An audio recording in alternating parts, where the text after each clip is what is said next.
ತುರುವೇಕೆರೆ ತಾಲೂಕಿನ ಅಮ್ಮಸಂದ್ರದಲ್ಲಿರುವ Heidelberg cement ಕಂಪನಿಯಲ್ಲಿ ಕಾರ್ಮಿಕರ ಸುರಕ್ಷತೆಗೆ ಹೆಚ್ಚು ಒತ್ತು ಕೊಡಲಾಗುತ್ತಿದೆ. ಆದರೆ ಕೆಲವು ವ್ಯಕ್ತಿಗಳು ಪ್ಲಾಂಟ್ ಹೆಡ್ ಹಾಗೂ ಎಚ್ಆರ್ ಮ್ಯಾನೇಜರ್ ಮತ್ತು ಕಂಪನಿಯ ವಿರುದ್ಧ ಷಡ್ಯಂತ್ರ ಹೂಡಿ ಮಾಡ್ತಾ ಇರುವ ಆರೋಪ ಸತ್ಯಕ್ಕೆ ದೂರವಾದದ್ದು ಎಂದು ಎಐಟಿಯುಸಿ ಸಂಘಟನೆಯ ಉಪಾಧ್ಯಕ್ಷ ರಘು ಸಿಎಸ್ ಅಭಿಪ್ರಾಯಪಟ್ಟರು. ಅಮ್ಮಸಂದ್ರದಲ್ಲಿರುವ Heidelberg cement factory main gate ಮುಂಭಾಗ ಸುದ್ದಿಗಾರರೊಂದಿಗೆ ಮಾತನಾಡಿದ ಅವರು, ಗುತ್ತಿಗೆ ನೌಕರರ ಬರಿಗೆಯಿಂದ ಆಡಳಿತ ಮಂಡಳಿಯವರು ಮಲಗುಂಡಿಯನ್ನು ಸ್ವಚ್ಛ ಮಾಡಿಸಿದೆ. ಅಲ್ಲದೆ ಗುತ್ತಿಗೆ ನೌಕರ ಎನ್ ಹೊನ್ನಪ್ಪ ಈ ಕುರಿತು ಆರೋಪಿಸಿದ ಹಿನ್ನೆಲೆಯಲ್ಲಿ ನಾವು ಈ ಸುಳ್ಳು ದೂರನ್ನ ನಮ್ಮ ಸಂಘಟನೆ ಖಂಡಿಸ್ತಾ ಇದೆ. ನಮ್ಮ ಸಂಘಟನೆಯು ಯಾವುದೇ ಕಾರಣಕ್ಕೂ ಇಂತಹವರನ್ನ ಬೆಂಬಲ ಮಾಡಲ್ಲ. ಈ ದೂರು ಸತ್ಯಕ್ಕೆ ದೂರವಾದದ್ದು ಎಂದರು. ನಮ್ಮ ಕಂಪನಿಯಲ್ಲಿ ಮೊದಲ ಆದ್ಯತೆ ಸುರಕ್ಷತೆಗೆ ನೀಡುತ್ತೆ. ಬರೀ ಕೈಯಲ್ಲಿ ಮರದ ಗುಂಡಿಯನ್ನ ಸ್ವಚ್ಛ ಮಾಡುವ ಕಾರ್ಯ ನಮ್ಮಲ್ಲಿ ಇಲ್ಲ. ಅದಕ್ಕೆ ಬೇಕಾದ ಯಂತ್ರೋಪಕರಣಗಳು ನಮ್ಮಲ್ಲಿದೆ. ಕೆಲವರು ಸ್ವಹಿತಾಸಕ್ತಿಯಿಂದ ಕಾರ್ಖಾನೆಯನ್ನ ಮುಚ್ಚಿಸಲು ಇಂತಹ ಕಾರ್ಯಗಳನ್ನ ಮಾಡ್ತಾ ಇದ್ದಾರೆ ಎಂದು ಅವರು ಆರೋಪ ಮಾಡಿದರು. ವರದಿ ಸುರೇಶ್ ಬಾಬು ಎಂ, ತುರುವೇಕೆರೆ. ಹೋಗಿ ಸ್ಥಳ ಪರಿಶೀಲನೆ ಮಾಡಿಬಿಟ್ಟು ಆ ಕೆಲಸಕ್ಕೆ ನಮಗೆ ವಹಿಸ್ತಾರೆ. ರಿಸ್ಕ್ ಅಸೆಸ್ಮೆಂಟ್ ಮತ್ತೆ ವರ್ಕ್ ಪರ್ಮಿಟ್. ವರ್ಕ್ ಅಂದ್ರೆ ಡೌನ್ ಆರ್ ಒಳಗಡೆ ಡಕ್ಟಾರ್ ಆಗಿರ್ಬೋದು, ಹೈಟಾರ್ ಆಗಿರ್ಬೋದು. ಇಷ್ಟು ಹೈಟ್ ಅನ್ನೋದಕ್ಕೆ ನಾವು ಸೇಫ್ಟಿ ಬೆಲ್ಟ್ ಹಾಕೊಬೇಕು. ಪ್ರತಿಯೊಂದು ಸುರಕ್ಷತಾ ಸಾಧನ ಇಲ್ದಲೇ ಕೆಲಸ ಮಾಡ್ತಾ ಇದ್ದೀವಿ. ಕೆಲಸ ಮಾಡೋಕ್ಕೆ ಸುರಕ್ಷಾ ಸಾಧನ ಇಲ್ದಲೇ ನಾವು ಕೆಲಸ ಮುಟ್ಟಿದ್ರೂ ನೀವು ಕೆಲಸನೇ ಮಾಡಬೇಡಿ ಅಂತ ಹೇಳ್ತಾರೆ. ನೀವು ಸುರಕ್ಷತೆ ಆಗಿರ್ಬೇಕು. ನಮ್ಮ ಎಂಪ್ಲಾಯಿ ಸುರಕ್ಷತೆಯಿಂದ ಜೀವನ ಮಾಡಬೇಕು. ನೀವು ಕೆಲಸ ಕಡಿಮೆ ಮಾಡಿದ್ರೂ ಪರವಾಗಿಲ್ಲ, ಸುರಕ್ಷತೆಯಿಂದ ಸುರಕ್ಷತಾ ಸಾಧನ ಉಪಯೋಗಿಸ್ಕೊಂಡು ಕೆಲಸ ಮಾಡಬೇಕು ಅಂತೇಳಿ ನಮ್ಮ ಈ ಹೈಡೆಲ್ಬರ್ಗ್ ಗ್ರೂಪ್ನಲ್ಲೇ ಅಂಶನ ಒಂದೇ ಇದರಲ್ಲ, ಪ್ರತಿ ಗ್ರೂಪ್ನಲ್ಲೂ ಇದು ನಡ್ಕೊಂಡ್ ಬರ್ತಾ ಇದೆ. ಈ ಸಂಗತಿ ಏನಾಗುತ್ತೆ ಅಂದ್ರೆ, ಈ ದುರುದ್ದೇಶದಿಂದ, ಯಾರ್ದೋ ಒಂದು ದುರುದ್ದೇಶದಿಂದ ಈ ದಲಿತ ನೌಕರ, ಬಡ ನೌಕರರನ್ನ ಉಪಯೋಗಿಸ್ಕೊಂಡು ಈ ತರ ದೂರು ನೀಡಿಬಿಟ್ಟು ಕಂಪ್ನಿ ನಮ್ಮ ಪರಿಸ್ಥಿತಿ ಮುಂಚೆನೆ ಸರಿ ಇಲ್ಲ. ಯಾಕೆಂದ್ರೆ ಎಲ್ಲ ರಾ ಮೆಟೀರಿಯಲ್ ನಾವು ಪರ್ಚೇಸ್ ಮಾಡ್ಬಿಟ್ಟು ಇಲ್ಲಿ ಸಿಮೆಂಟ್ ಗ್ರೈಂಡ್ ಮಾಡ್ತಾ ಇದೀವಿ. ಈಗಿನ ಮಾರ್ಕೆಟ್ನಲ್ಲಿ ಕಾಂಪಿಟೇಷನ್ ಕೊಡೋದು ಕಷ್ಟ ಇದೆ. ಅಂಥದ್ದು ರಾ ಮೆಟೀರಿಯಲ್ ಎಲ್ಲ ಕಡೆನೂ ಪರ್ಚೇಸ್ ಮಾಡಿ ಇಷ್ಟು ಜನ ಜೀವನ ಕಾಪಾಡ್ತಾ ಇದ್ದಾರೆ. ಯಾಕೆಂದ್ರೆ ನಾವು 49 ಜನ ಕಾಯಂ ನೌಕರರು ಇದ್ದೀವಿ. 110-120 ಜನ ನಮ್ಮ ಗುತ್ತಿಗೆ ಕಾರ್ಮಿಕರು, ಸೆಕ್ಯೂರಿಟಿ ಅವರೊಂದು 70 ಜನ, ಇನ್ನು ಸ್ಟಾಫ್ ಅವರೊಂದು 45, ಏನೋ 300-350 ಜನ ಇದೆ.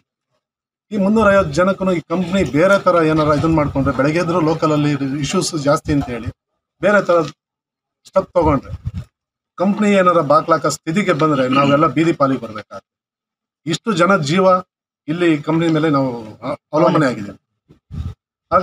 ಹಾಗಾಗಿ ಈ ತರ ದುರುದ್ದೇಶ ಇಟ್ಕೊಂಡು ದಲಿತ ಸಂಘಟನೆಯವರಿಗೆ ಕೈ ಮುಗಿದು ಕೇಳ್ಕೊಂತೀವಿ.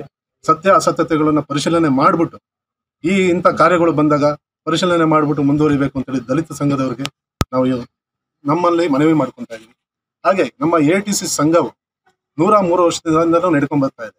ಕಾರ್ಮಿಕರ ಹಿತಾಸಕ್ತಿಯನ್ನೇ ನಾವು ಎಟಿಸಿ ಸಂಘ ನಡೆಸ್ತಾ ಇರೋದು. ಯಾವುದೇ ಕಾರಣಕ್ಕೂ ಈ ತರ ಕೆಲಸ ಮಾಡ್ಲಿಕ್ಕೆ ನಾವು ಸಂಘಟನೆಯವರು ಕೈ ಬಿಡೋದಿಲ್ಲ. ತಪ್ಪು ಸರ್ ಅಂತಲೂ ನಾವು ಹೇಳ್ತೀವಿ. ಯಾವ ತರ ತಪ್ಪು ಕಂಡ್ರೆ, ಯಾಕೆಂದ್ರೆ ಈ ತರ ತಪ್ಪು ಕಂಪನಿಯಲ್ಲಿ ಆಗೋದು ಅನಿವಾರ್ಯ ಇಲ್ವೇ ಇಲ್ಲ. ಯಾಕೆಂದ್ರೆ ಪ್ರತಿದಿನ ನಾವು ಕೆಲಸ ಮಾಡ್ತಾ ಇರೋದ್ರಿಂದ ನಾವೆಲ್ಲರೂ ನುರಿತ ಕೆಲಸಗಾರರು. ಇದು ಏನ್ ಕೆಲಸ ಮಾಡಿದ್ರೆ ಏನಾಗುತ್ತೆ ಅನ್ನೋದು ಅನುಭವ ಇದೆ. ಹಾಗಾಗಿ ಆ ತರ ಅನ್ಸೇಫ್ ಕಂಡೀಷನ್ಸ್ ಕೆಲಸಗಳನ್ನ ನಾವು ಯಾರು ಮಾಡೋದಿಲ್ಲ. ನಮ್ಮ ಎಂಪ್ಲಾಯೀಸ್, ಗುತ್ತಿಗೆ ಕಾರ್ಮಿಕರು, ಅವರು ಸಹಿತ ಬೆಳಗ್ಗೆ ಪ್ರತಿ ತಿಂಗಳನ್ನು ಒಂದು ಕ್ವಿಜ್ ಮಾಡ್ತಾರೆ, ಕ್ವಶನ್ ಎಲ್ಲ ಕೇಳ್ತಾರೆ ಸೇಫ್ಟಿ ಬಗ್ಗೆ. ಅದನ್ನು ಸಹಿತ ಕ್ವಿಜ್ ನಲ್ಲಿ ಅವ್ರ ಪ್ರೈಸ್ನು ತಗೊಂತಾರೆ. ಈ ತರ ಕೆಲಸ ಮಾಡೋದು ಈ ತರ ತಪ್ಪು ಸರ್ ಅಂತೇಳಿ ಅವರು ಎಲ್ಲರಿಗೂ ಮನವರಿಕೆ ಆಗಿದೆ.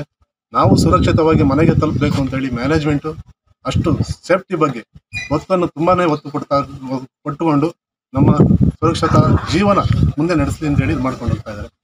ಹಾಗೆ ಒಂದು ಉದಾಹರಣೆ, ನಮ್ಮ ದಾವಣಗೆರೆಯಲ್ಲಿ ಆದಂತಹ ಒಂದು ಸಂಗತಿ ಇವತ್ತು ಕನ್ನಡಪ್ರಭದಲ್ಲಿ ಬಂದಿದೆ. ಯಾವ್ದೋ ದುರುದ್ದೇಶದಿಂದ ಮುಖ್ಯ ಉಪಾಧ್ಯಾಯ ಟೀಚರ್ ಮೇಲೆ ಸಹ ಶಿಕ್ಷಕಿಯವರು ವಿಡಿಯೋ ಮಾಡಿ ಶೌಚಾಲಯ ಹೆಣ್ಮಕ್ಳಿಂದ ಕ್ಲೀನ್ ಮಾಡಿಸ್ತಾ ಇರೋದ್ರ ಒಂದು ವಿಡಿಯೋನ ಮಾಡಿ ಅದನ್ನು ಅಪ್ಲೋಡ್ ಮಾಡಿ ಅದು ತನಿಖೆ ಸ್ಟಾರ್ಟ್ ಆಯಿತು.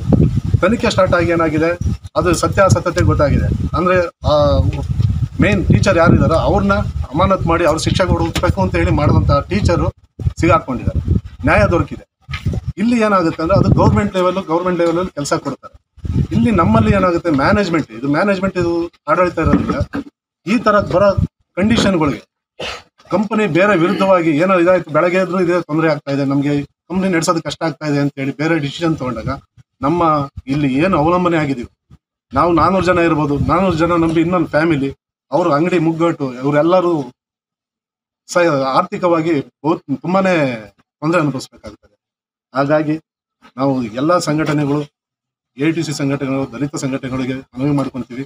ನಿಮ್ಮ ಜೊತೆ ನಾವು ಯಾವುದೇ ಹೋರಾಟಕ್ಕಾಗಲಿ ಎಟಿಸಿ ರಾಜ್ಯಾದ್ಯಂತ ಮತ್ತೆ ಜಿಲ್ಲಾದ್ಯಂತದಲ್ಲೂ ನಾವು ಸಹಕಾರ ಕೊಡ್ಕೊಂಡು ಬರ್ತಾ ಇದ್ದೀವಿ.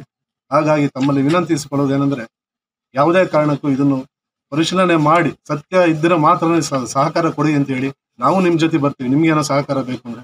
ಹಾಗಾಗಿ ದಯವಿಟ್ಟು ಈ ಸುಳ್ಳಿನ ದೂರಿನ ಪ್ರಕಾರ ನಾವು ಎಲ್ಲರೂ ಧ್ವನಿ ಎತ್ತಿದೀವಿ.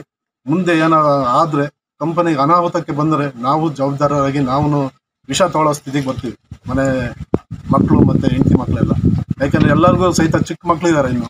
ಹೌದು ಸರ್, ಇದನ್ನ ನಂಬಿಕೊಂಡು ನಾವೆಲ್ಲ ಕಾರ್ಯ ಮಾಡ್ತಾ ಇದೀವಿ.